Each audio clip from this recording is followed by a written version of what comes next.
আমাদের প্রধান উপদেষ্টা বলেছেন, একাধিকবার বলেছেন,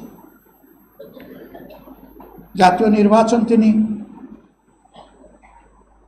এই বছরের ডিসেম্বর থেকে আগামী বছরের জুনের মধ্যে সম্পন্ন করতে চান। আমরা বারবার বলেছি, তাই তার এই কথার উপরে আমরা আস্থা রাখতে চাই।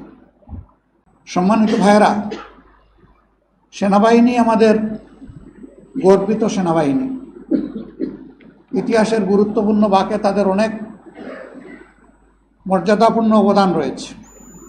বাংলাদেশের স্বাধীনতা আন্দোলনের মধ্য দিয়ে আমাদের এই সেনাবাহিনী গড়ে উঠেছে।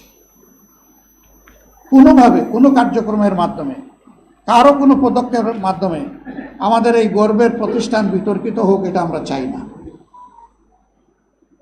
আমরা চাই যে এই প্রতিষ্ঠানের মর্যাদা অক্ষুণ্ণ রেখে তারা দেশ এবং জাতির সেবায় তারা নিয়োজিত থাকবেন। এতেই দেশের গৌরব, সেনাবাহিনীরও গৌরব।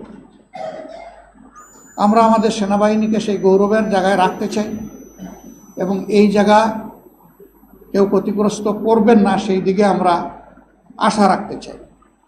সেনাবাহিনীকে নিয়ে যে কোনো ধরনের মন্তব্য করা থেকেও বিরত থাকা উচিত বলে আমরা মনে করি। এই বিষয়টা একটা দেশের সার্বিক নিরাপত্তার সাথে সংশ্লিষ্ট। সেনাবাহিনীকে বিতর্কিত করলে একটা স্বাধীন দেশ বড় ধরনের ঝুঁকিতে পড়তে পারে। আমরা সেই সমূহ বিতর্ক থেকে আমাদের প্রিয় গর্বিত সেনাবাহিনীকে আমরা মুক্ত রাখতে চাই। আল্লাহ তাআলা এই কাজে আমাদের সকলকে সহযোগিতা করুন এবং যার যার জায়গা থেকে এই বিষয়টা উপলব্ধি করার তৌফিক আল্লাহ তাআলা আমাদেরকে দান করুন। সম্মানিত ভাইয়েরা,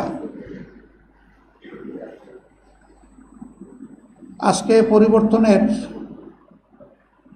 9 মাস অতিক্রান্ত হয়েছে। আমাদের প্রধান উপদেষ্টা বলেছেন, একাধিকবার বলেছেন, জাতীয় নির্বাচন তিনি এই বছরের ডিসেম্বর থেকে আগামী বছরের জুনের মধ্যে সম্পন্ন করতে চান। আমরা বারবার বলেছি, তাই তার এই কথার উপরে আমরা আস্থা রাখতে চাই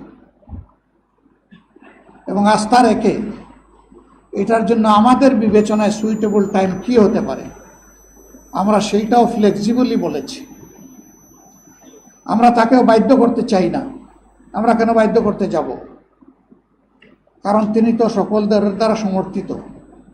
আমরাই তো তাকে এই দায়িত্ব সবাই মিলে দিয়েছি। তিনি তো জোর করে নেননি আমাদের কাছ থেকে। তিনি তো আমাদের প্রতিপক্ষ না। তিনি এখন সরকারের অভিভাবক। এ দায়িত্ব সকল রাজনৈতিক দল এবং অংশীজন স্বেচ্ছায় আমরা তার উপর অর্পণ করেছি। আমাদের দায়িত্ব তাকে সহযোগিতা করা তার সার্বিক কাজে। আমরা আমাদের জানা মতো আমাদের পক্ষ থেকে আমরা কোনো ধরনের কোনো অসহযোগিতা করিনি।